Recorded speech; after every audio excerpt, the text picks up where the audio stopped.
గజపతి నగరం కాన్స్టిట్యున్సీలో నా ఈవీఎంలు తీయడానికి చాలా చిత్రం. వెళ్తే కలెక్టర్ అంతా అక్కడే ఉన్నారంట, తాళాలు లేవంట. ఏమైంది తాళాలు? ఎక్కడికి వెళ్ళి తాళాలు? మిస్ప్లేస్ అయినాయా? ఎవరన్నా తీసుకుపోయారా? 2 గంటల కలెక్టర్ గారే వెయిట్ చేశారంట తాళాల కోసం. చివరికి తాళం పగలగొట్టాలని ప్రయత్నం చేశారంట. మా అభ్యర్థి ఒప్పుకొని పగలగొట్టడం ఏంటంటే తాళం మీకు ఉండాలి కదా, తీయమన్నారు. చివరికి నకిలీ తాళం తీసుకొచ్చి తీశారో మరి ఆ తాళం దొరికిందో నాకు అర్థం కాదు. అంటే ఎక్కడైతే ఈవీఎంలు భద్రపరిచారో అక్కడ తాళాలు లేవు అధికారుల దగ్గర. ఎక్కడున్నాయి? డౌట్.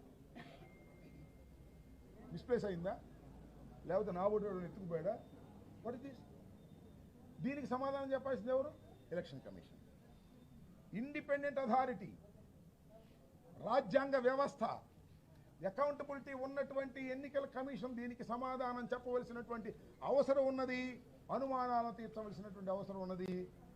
గొడవ దగ్గరికి వెళ్తే తాళాలు లేని పరిస్థితి, బ్యాటరీ ఏమో హైక్ ఉన్నటువంటి పరిస్థితి, వీవీప్యాట్లతో సరిపోచి లెక్కయమంటే లెక్కయమనేటువంటి పరిస్థితి చూస్తున్నప్పుడు ఎన్నికల కమిషన్ యొక్క అథారిటీ మీద అనుమానాలు కలిగేటువంటి అవకాశం ఉంది. కాబట్టి వాటినన్నింటినీ నిలుపు చేయవలసిందిగా ఈ రోజున ఎన్నికల కమిషన్ ఆఫ్ ఇండియా ఆంధ్రప్రదేశ్ని వచ్చి మేమందరం కూడా వెళ్ళి విటనపూర్వకంగా ఒక దరఖాస్తుని, ఒక రికమెండేషన్ని వారికి ఇవ్వడం జరిగింది.